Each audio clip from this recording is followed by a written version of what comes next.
첨단의 시대.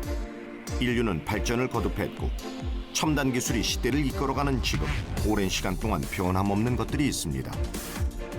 그중 하나가 우리가 살고 있는 집, 바로 건축물들이죠.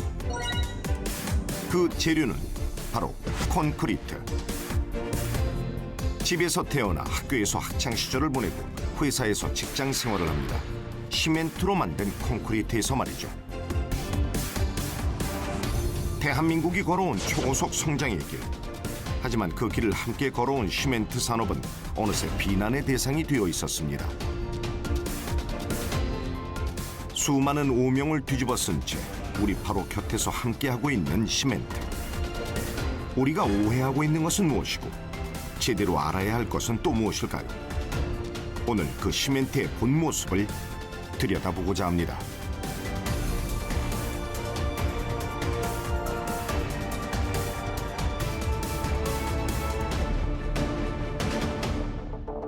최근 시멘트 문제가 화두로 떠오른 건 일본산 수입 석탄재 때문입니다. 이처럼 사람들을 막연한 불안감에 떨게 하는 존재. 먼저 석탄재가 무엇인지부터 짚고 넘어가야겠습니다. 석탄재란 화력발전소에서 석탄을 태운 후 남은 재를 말하는데요. 오랜 시간 동안 버려져 온 석탄재가 순환 자원으로 신분 상승을 한 건 1990년대 초. 그 이후부터 석탄재는 시멘트 제조에 재활용되고 있습니다.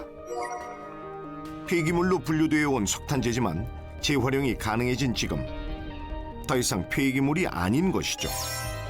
시멘트 업계에서는 중요한 원료로 인정받고 있는 것입니다. 석탄재가 일반적으로 사용되고 있습니다. 석탄재가 일반적으로 사용되고 있는 이유는 석탄재 화학 조성이 점토하고 비슷하고 그리고 또 가루로 되어 있기 때문에 사용하기가 편합니다. 그래서 질이 나쁜 점토를 사용하는 것보다 이 석탄재를 사용하는 것이 오히려 더 양질의 시멘트를 만들 수 있는 요건이 되기 때문에 이 시멘트는 시멘트 원료에서 이 석탄재는 어떻게 보면 필수 불가결한 원료라고 볼 수 있습니다. 석탄재는 천연 광물인 점토와 필수 성분이 유사합니다. 주목할 부분은 알칼리 성분인데요. 점토보다 석탄재가 더 낫죠. 바로 시멘트 품질에 영향을 미치는 성분입니다. 그뿐만 아니라 수분 함유량까지 낮은데요. 결국 시멘트 원료로는 석탄재가 오히려 더 좋은 재료라는 것이죠. 레미콘과 시멘트 제조에 재활용되고 있는 석탄재. 환경부에 따르면 작년 국내 화력발전소에서 약 1,000만 톤의 석탄재가 발생했다는데요. 이 중 89%에 달하는 830만 톤이 재활용됐습니다. 250만 톤이라는 어마어마한 양의 석탄재는 그대로 매립됐죠. 여기서 고개를 드는 의문점 하나. 왜 국내 석탄재는 재활용하지 않고 매립을 택하는 것일까요? 그리고 왜 일본에서 석탄재를 수입해온다고 하는 걸까요? 봄, 여름, 가을에 시멘트 수요가 굉장히 많습니다. 그러다 보니까 그때 원료를 많이 집어넣어주면 집어 들어갈 수 있는데 반면에 석탄재는 겨울에 굉장히 많이 나와요. 그러면 이제 밸런스가 안 맞는 거거든요. 그러면 겨울에 나오는 이 석탄재를 화력발전소가 어딘가에 잘 보관을 해서 수요가 많은 시기에 공급을 해주면 되거든요. 근데 현재 화력발전소가 그런 투자를 지금 현재 안 하고 있습니다. 재활용 대신 매립을 택하는 큰 요인은 비용 문제에 있습니다. 우리나라 석탄재 매립 비용은 톤당 10,000원 선. 하지만 국내 시멘트 회사로 보내는 운송비는 톤당 20,000원 선이죠. 그러니 화력발전소 입장에서는 비싼 운송비 대신 매립을 택하는 것입니다. 환경부는 2019년 8월부터 일본산 석탄재를 비롯한 수입 재활용 폐기물 검사를 강화했습니다. 바로 방사능과 중금속 검사인데요. 지금까지는 분기당 한 번씩만 점검해온 전수조사.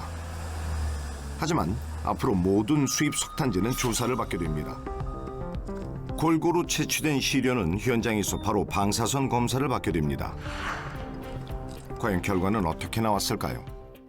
그 자연 상태에서의 방사선이 범위가 0.0에서 이제 0.3 마이크로 시버트 퍼 아워 정도가 나오는데요. 지금 수치가 보시다시피 이제 뭐 배경 농도도 0.1 정도 나왔지만 1m 이격에서도 최고 0.15 정도까지 나오고 있기 때문에 정상적인 수치 안에는 좀 들어가고 있다고 보시면 됩니다.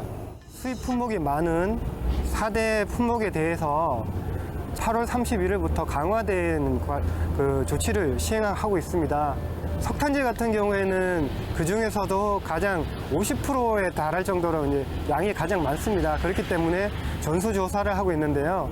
기존에는 분기별로 한 번씩 사후 모니터링 차원에서 시료를 채취해서 지금처럼 분석을 했습니다.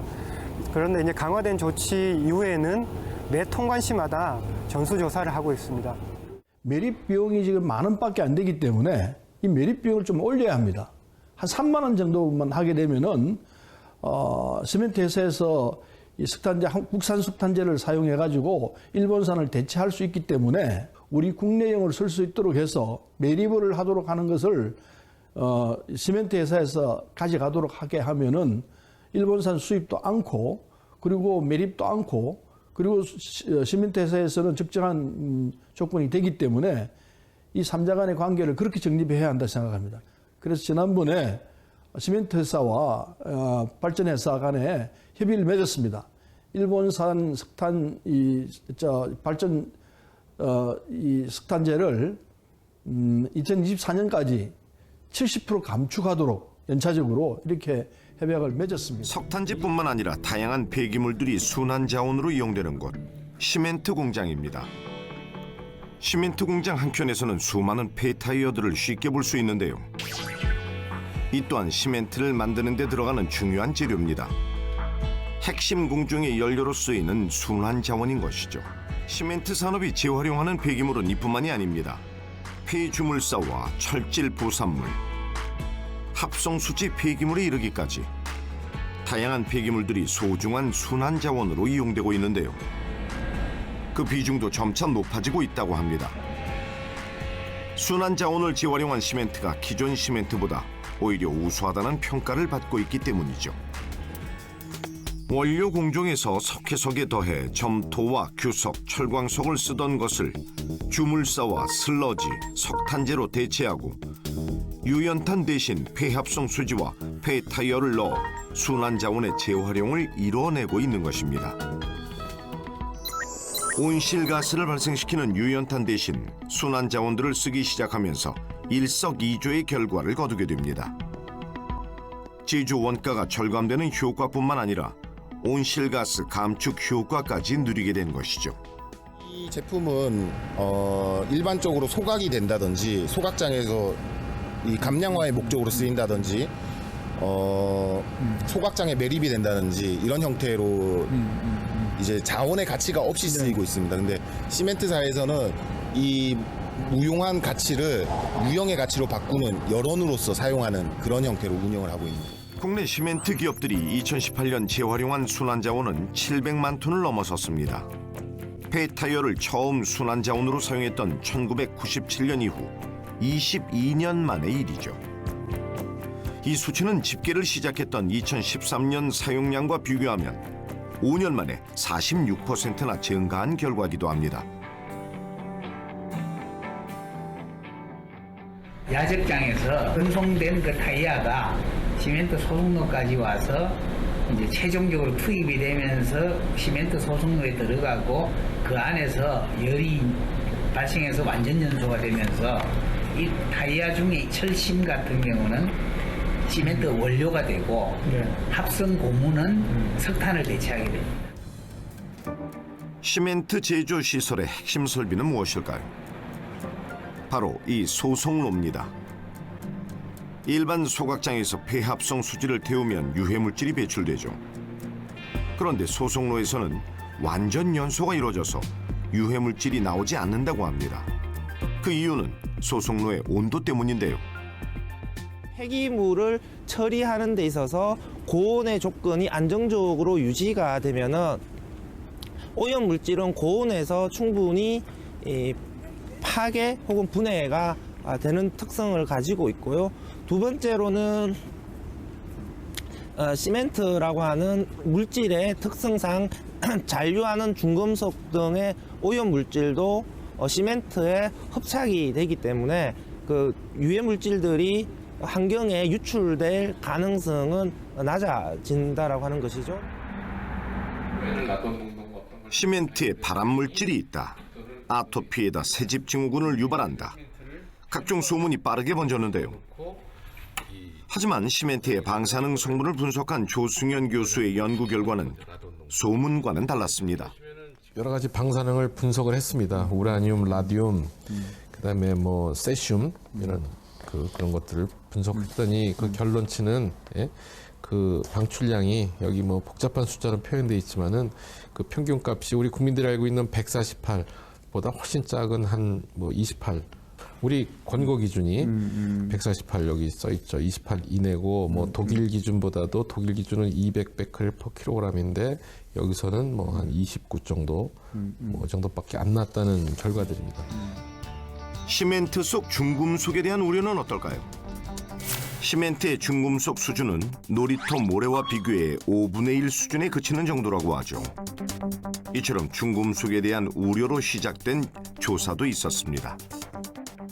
시멘트를 갖다가 중금속이 포함됐나 안 됐나를 보고 그게 용출되느냐 안 되는지 확인하기 위해서 고하 용출 실험이라고 있습니다. 이걸 장기간 동안에 물속에다 담궈두고 그 중금속이 용출되는지 안 되는지를 보고 있거든요. 근데 거의 용출이 안 돼요. 물속에서도 용출이 안 되는데 자연계에서 중금속이 용출된다는 건 논리적으로 비약을 시키는 거죠. 사용되는 원료나 연료 또는 이 시멘트 제품 또는 배기가스에 대해서는 중금속에 대한 것을 조사할 필요는 충분히 있습니다. 그래서 현재 이 시멘트 원료나 연료에 대해서는 이 폐기물 관리법에 의해서 이러한 그 규정이 되어 있고요. 그 국립환경과학원에서는 매월 시멘트 제품에 대해서 6대 중금속, 육가크롬이라든지 구리라든지 비소라든지 납이라든지 카드뮴, 수은에 대해서 측정하여 매월 보고하고 있습니다.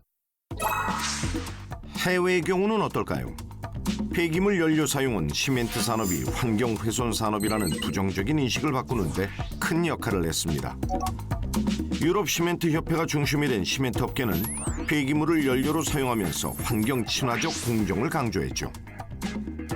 시멘트의 원료로 사용할 수 있는 것들은 그 원료로서 혹은 연료로서 사용을 해주는 것이 폐기물 처리의 부담을 줄이고 천연 자원의 사용량을 줄일 수 있는 두 마리 토끼를 잡을 수 있는 방법이거든요. 한국뿐만 아니라 모든 선진국들에서 시멘트 시설을 자원의 재활용 시설로서 충분히 많이 활용을 하고 있거든요.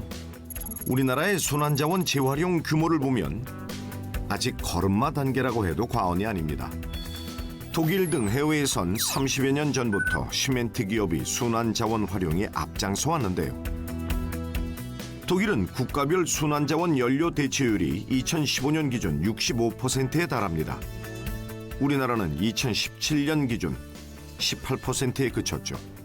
The usage of alternative fuel coming from waste in the cement industry in Europe started during the 80s, roughly during the 80s. It was and the main target of this starting point was in fact to reduce the cost of the energy and to reduce the dependency with the suppliers of fuel.